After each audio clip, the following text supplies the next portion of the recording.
El amanecer llegó a Sevilla con una luz dorada que se filtraba a través de los vitrales del alcázar. El rey Fernando III despertó con el sonido distante de los regidores preparando el consejo matutino. Sus pies tocaron la alfombra de seda que cubría el suelo de su cámara, y el frío del mármol le recordó que otro día de gobierno esperaba. Las llaves de Sevilla colgaban de una cadena de oro en su cuello, un peso físico y simbólico que llevaba desde que la ciudad se había rendido 3 años atrás. El favor de Dios nos ha concedido esta victoria, murmuró, más para sí mismo que para los muros que lo rodeaban. El perfume de sándalo y mirra llenaba el aire, mezclándose con el aroma del pan recién horneado que subía desde las cocinas. Sus pensamientos se dirigieron hacia los documentos que lo esperaban, las cuentas del tesoro, las peticiones de los nobles, los informes de las fronteras. Todo bajo control, se repitió mientras se ponía la corona. 3 calles más allá de los muros del alcázar, María la panadera ya había encendido el horno. Sus manos, endurecidas por años de amasado, trabajaban la masa con una eficacia nacida de la necesidad. El frío de la madrugada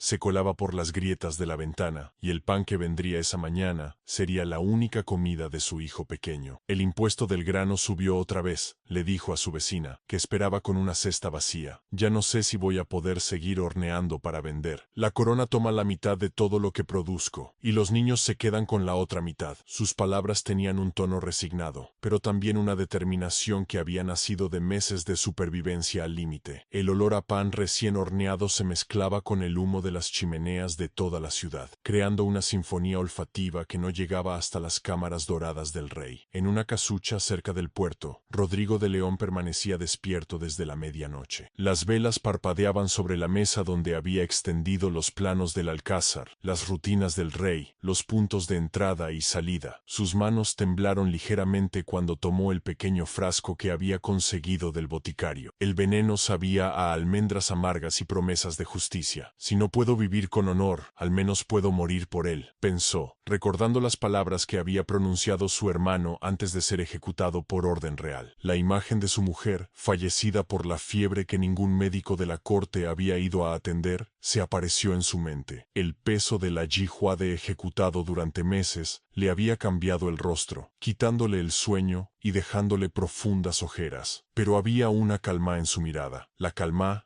de quien ha tomado una decisión irrevocable. Fernando se dirigió al salón de audiencias, donde esperaba el consejo de nobles y clérigos que lo ayudaban a gobernar. Los tapices colgaban de las paredes, representaban batallas ganadas y tierras conquistadas. El oro de las molduras brillaba bajo la luz de las velas. Majestad, dijo el conde de Haro, hay algunos rumores de descontento en los barrios del sur. Gente que se queja de los impuestos, pero ya sabe cómo es el pueblo, siempre encuentra algo de qué quejarse. El rey asintió sin dar importancia al asunto. El orden se mantiene con firmeza, respondió. Lo que necesitamos es más disciplina, no menos. Las campañas militares de los últimos años han agotado el tesoro, y el pueblo debe contribuir a mantener lo que hemos conquistado. La conversación se desarrolló entre voces de aprobación y respetuosas sugerencias, todas ellas validando la visión del rey de un reino fuerte bajo su mano. La organización secreta se había formado meses atrás, cuando las injusticias se volvieron demasiado pesadas para soportarlas en silencio. Juan el Herrero había perdido a su hermano en una obra del palacio, víctima de un accidente que nunca fue investigado. Elena, la viuda del panadero, había visto cómo le confiscaban la casa por no poder pagar los nuevos tributos. Tomás, un soldado que había servido en las campañas del norte, había sido testigo de la brutalidad con que se reprimían las protestas pacíficas. Todos ellos se habían ido reuniendo en secreto, hablando en susurros, intercambiando miradas cargadas de resignación y rabia. ¿Hasta cuándo vamos a soportar esto?, había preguntado Ana, una mujer joven que representaba a toda una generación que no conocía otra cosa que el sufrimiento. Hasta que no quede nada que perder, había sido la respuesta. Y esa noche, mientras María contaba las monedas que le quedaban, y Juan martillaba el hierro con una fuerza que parecía dirigida contra algo más que el metal, la decisión se había tomado. El rey tenía que morir. El asesinato había sido la última idea desesperada, y Rodrigo sabía que era probablemente su propia sentencia de muerte. Había sido un notario, un hombre de leyes y orden, hasta que las leyes del rey habían matado a su hermano. La justicia no existe para nosotros, se había repetido mientras observaba cómo la familia de su hermano se quedaba sin amparo. Las semanas de preparación habían sido una tortura de micrometodología: memorizar las rutinas del rey, conseguir los venenos, establecer las rutas de escape. Pero lo más difícil había sido la lucha interior, la que lo enfrentaba contra todo lo que creía sobre el valor de la vida humana. ¿Soy un justiciero o un asesino?, se preguntaba en las largas noches de vigilia. La respuesta cambiaba con cada amanecer. Fernando III había llegado al poder después de años de guerra civil entre los hijos de Alfonso IX. Su ascenso no había sido fácil,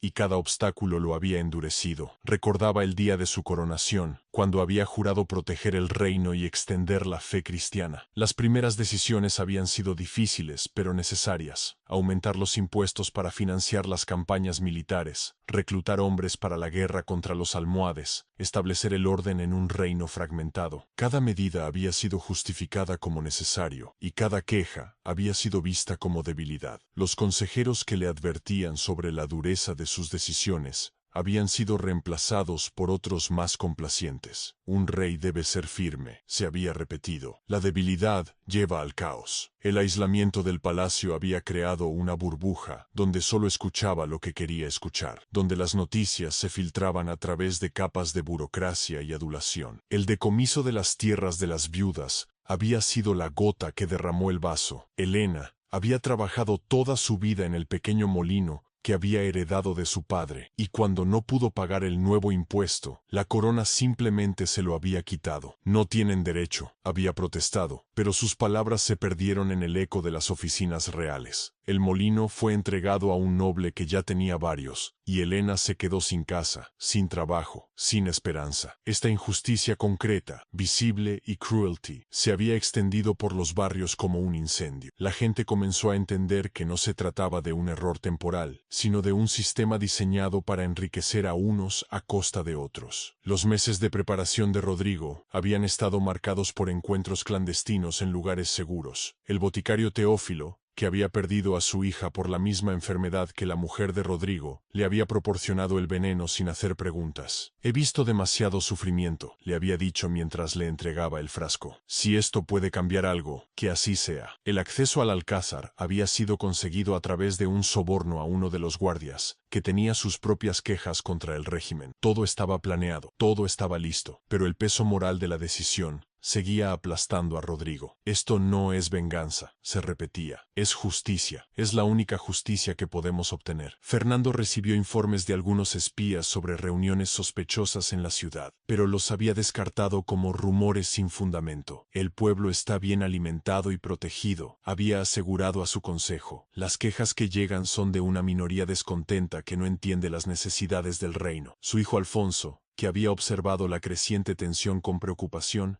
había intentado advertirle: «Padre, la gente está cansada. Los impuestos son muy altos, y el pueblo siente que las cargas no se distribuyen equitativamente». Pero Fernando había visto estas palabras como signos de debilidad. «Un heredero debe ser firme», le había respondido. «La compasión sin fuerza es inútil». La conversación había terminado con una tensión palpable, pero sin cambios en las políticas. En la plaza del mercado, la atmósfera se había vuelto eléctrica. María había notado que la gente se reunía en grupos más grandes, que las conversaciones se volvían más intensas, que algo estaba cambiando en el aire. Hoy, le había susurrado a su hijo mientras le daba el último pedazo de pan: «Algo va a pasar». Sus palabras no eran presagios sino preparación. Juan el herrero había afilado todas sus herramientas con una atención inusual, como si preparara algo más que el trabajo diario. Ana, la joven que representaba el futuro perdido de la ciudad, había dejado de jugar y había comenzado a observar a los adultos con una seriedad que no correspondía a su edad. «Los niños son los que más sufren», había comentado Helena mientras compartía el poco pan que tenía con otros vecinos. «Ellos no han hecho nada, y sin embargo llevan el peso de nuestros errores». El día del asesinato amaneció con una niebla espesa que se extendía por el Guadalquivir. Fernando se levantó con la rutina habitual, pero algo en el ambiente le resultaba extraño. Las campanas de la catedral sonaban con un ritmo diferente, y los ruidos de la ciudad llegaban amortiguados por la bruma. Mientras se vestía para el consejo, sus pensamientos se dirigieron hacia el pasado. Recordó el día en que había recibido las llaves de Sevilla, cuando los representantes de la ciudad las habían entregado en señal de rendición. En nombre de Dios y de la corona, había dicho, prometo gobernar con justicia y proteger esta ciudad. Ahora, años después, se preguntaba si había cumplido esa promesa. Las dudas eran solo un fugaz rincón en su mente, porque su educación y su posición le habían enseñado a no cuestionar su propia autoridad. Rodrigo se había acercado al alcázar al amanecer, mezclándose con los vendedores y funcionarios que comenzaban su jornada. Sus ropas de criados le permitían pasar desapercibido entre la multitud de servidumbre que entraba y salía del complejo. Su corazón latía con una intensidad que casi le impedía respirar, pero sus pasos eran firmes. Había memorizado cada esquina, cada guardia, cada rutina. El plan era simple: acercarse al rey durante el almuerzo, servirle la copa de vino que había sido preparada con el veneno y esperar a que hiciera efecto. La idea de matar a un hombre que había conocido desde la infancia le resultaba grotesca, pero las imágenes de su hermano colgando de la horca, de su mujer muriendo sin atención médica, de las familias destrozadas por los impuestos, le daban la fuerza necesaria para continuar. El consejo matutino había comenzado con la habitual lectura de informes y la firma de decretos. Fernando escuchó con atención las peticiones de los nobles, las quejas de los administradores provinciales, los informes de los generales. Todo le parecía under control. Todo seguía el curso previsto. El incremento de los impuestos para financiar la nueva campaña contra los moros del sur había sido aprobado sin discusión. El reino necesita expandirse, había explicado, y esa expansión requiere recursos. El pueblo debe entender que su sacrificio contribuirá a un bien mayor. Sus palabras fueron recibidas con asentimientos y palabras de aprobación. Nadie mencionó las voces de descontento que habían llegado desde los barrios de la ciudad. En la cocina del alcázar, los criados preparaban la comida del mediodía, mientras Rodrigo esperaba su oportunidad. El veneno estaba en una pequeña botella de vidrio que llevaba en el bolsillo de su túnica. Sus manos sudaban, y en varias ocasiones tuvo que secarlas en su delantal para no levantar sospechas. El cocinero, un hombre mayor que había servido al rey durante años, le dijo: el rey beberá del vino de Jerez, es su favorito, siempre lo toma durante el almuerzo. Rodrigo asintió, como si la información no le interesara, pero en su mente se confirmó el plan. El rey, en efecto, bebía del mismo vino todas las tardes, y eso simplificaba las cosas. La organización secreta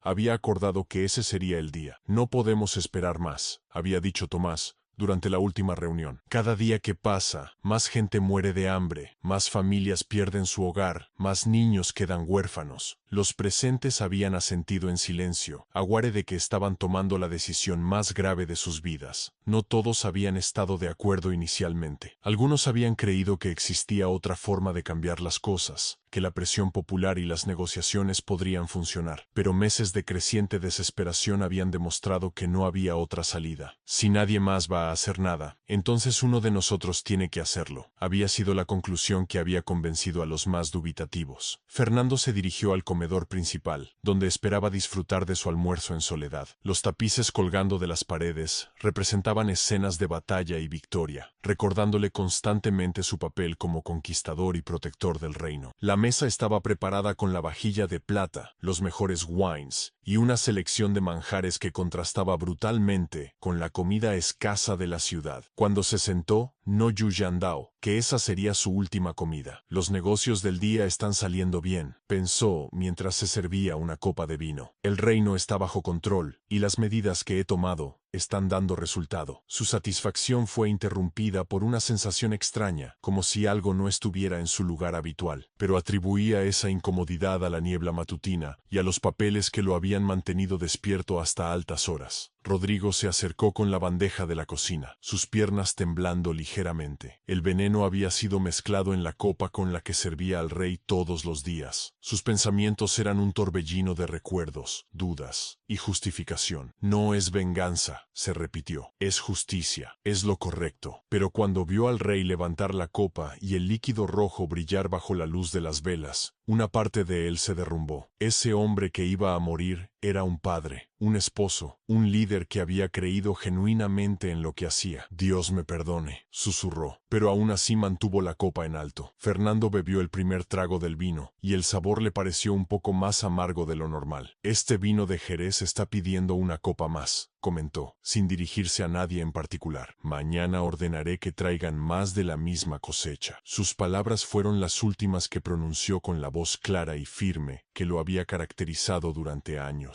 El veneno comenzó a hacer efecto casi inmediatamente. Un dolor agudo se extendió desde su estómago hacia el pecho, y sus manos temblaron mientras la copa se le caía de los dedos. ¿Qué me está pasando?, murmuró, su voz ya quebrada. Sus ojos se encontraron con los de Rodrigo, y en ese momento de claridad suprema, comprendió quién era el hombre que lo había envenenado y por qué lo había hecho. El rey miró a su ejecutor y vio en su rostro no a un monstruo, sino a un hombre atormentado. Sus pensamientos, en los últimos segundos de su vida, se dirigieron hacia las decisiones que lo habían llevado a este momento. El incremento de los impuestos, la dureza de las represiones, la indiferencia hacia las quejas del pueblo, todo convergió en una realización aplastante. Tenía razón, fueron sus últimas palabras inteligibles. Tenía razón, y yo no escuché. Su cuerpo se desplomó sobre la mesa, y el silencio que siguió fue ensordecedor. Las campanas de la catedral comenzaron a repicar de forma irregular, alertando a la ciudad de que algo había ocurrido. Los gritos desde el alcázar se extendieron por las calles como un incendio. El rey ha sido envenenado. Los guardias corrían en todas direcciones, gritando órdenes que nadie escuchaba. La noticia llegó primero a los barrios cercanos, después a los mercados, finalmente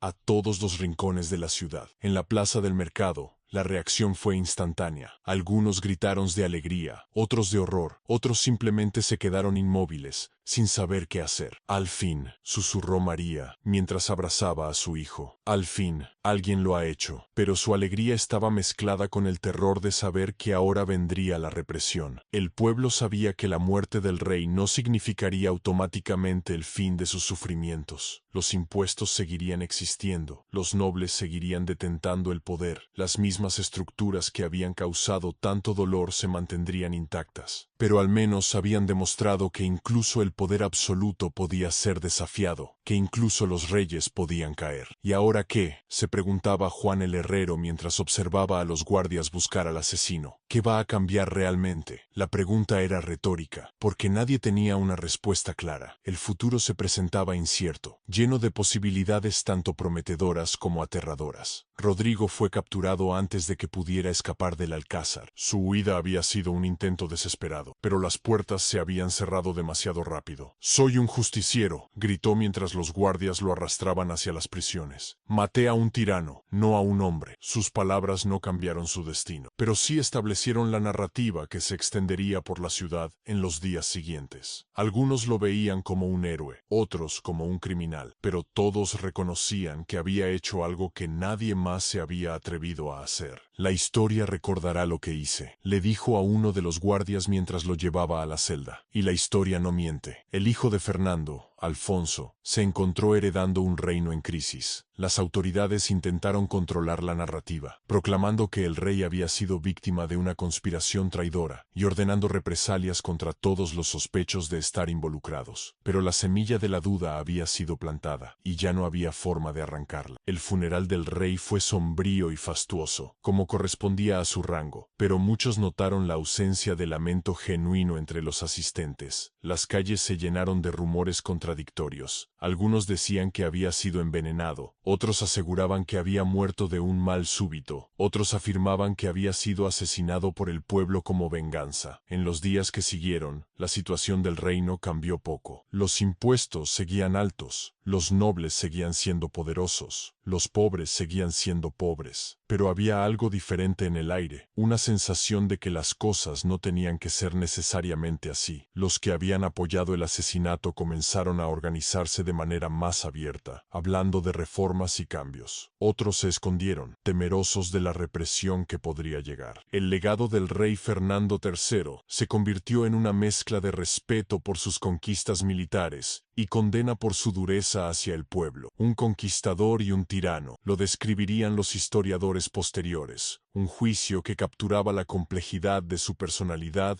y la contradicción de su reinado. Alfonso, ahora rey, se enfrentó a un dilema: continuar con las políticas de su padre o introducir reformas que podrían calmar al pueblo. Sus primeros decretos fueron cautelosos, reduciendo ligeramente algunos impuestos y prometiendo investigar las quejas de los súbditos. Pero los cambios fueron demasiado pequeños y demasiado lentos para satisfacer a una población que había visto caer a su rey. ¿Es suficiente?, se preguntaba María mientras observaba los nuevos precios del pan. Estas reducciones mínimas no van a alimentar a mi hijo. La respuesta era no, y todos lo sabían. Rodrigo fue ejecutado públicamente una semana después del asesinato. Sus últimas palabras, dirigidas tanto a los presentes como a la historia, fueron: maté a un tirano. Si eso me convierte en asesino, que así sea, pero al menos intenté cambiar algo. Su muerte fue witnessed por una multitud silenciosa que incluía a muchos de los que habían apoyado secretamente la conspiración. Para algunos, fue una ejecución justificada de un criminal. Para otros, fue el martirio de un héroe. La línea entre ambas visiones se había vuelto borrosa, y esa ambigüedad moral se extendería por años. Los meses posteriores al asesinato vieron el nacimiento de nuevas formas de resistencia y protesta. La gente comenzó a organizarse de manera más abierta, a exigir cambios, a desafiar la autoridad de manera pacífica. Algunas de estas organizaciones fueron reprimidas brutalmente, otras encontraron cierta tolerancia, pero la semilla de la resistencia había sido plantada y ya no había forma de arrancarla. El rey está muerto, pero el sistema sigue vivo. Era la conclusión a la que llegaban muchos analistas de la época. Para cambiar las cosas de verdad, habrá que cambiar mucho más que al rey. Fernando III había recibido las llaves de Sevilla y las había guardado hasta el final, como un símbolo de su poder y sus conquistas. Pero al final, esas mismas llaves se habían convertido en cadenas que lo habían aislado de la realidad de su reino. Su muerte había sido el resultado inevitable de años de decisiones cada vez más autoritarias, de una sordera creciente a las necesidades de su pueblo. El peso de su silencio había sido la causa de su caída, y esa lección perduraría mucho más que su reinado. La pregunta que quedó sin respuesta, la que seguía resonando en las calles de Sevilla años después, era simple pero profunda. ¿Valió la pena? ¿Valió la pena matar a un rey para demostrar que el poder no era absoluto? ¿Valió la pena ejecutar a un hombre para cambiar un sistema? ¿Valió la pena arriesgar tanto para obtener un cambio tan pequeño? Las respuestas variaban según quien las diese, y esa variabilidad era parte de la tragedia. No había respuestas claras, solo preguntas que seguían esperando resolución. Los reyes mueren, el poder persiste, y el pueblo aprende a sobrevivir. Esa había sido la lección de 1248, y seguiría siendo relevante durante siglos. La muerte de Fernando III había sido el final de un hombre, pero el comienzo de una nueva comprensión de lo que significaba vivir bajo un poder absoluto y cómo resistirse a él. Las llaves de Sevilla habían sido entregadas a un nuevo rey, pero las puertas del cambio se habían abierto, aunque solo fuera una rendija. En esa rendija, los más valientes habían encontrado una esperanza, y los más sabios habían encontrado una advertencia. El peso del silencio había sido aplastante, pero su ausencia había sido aún más revolucionaria.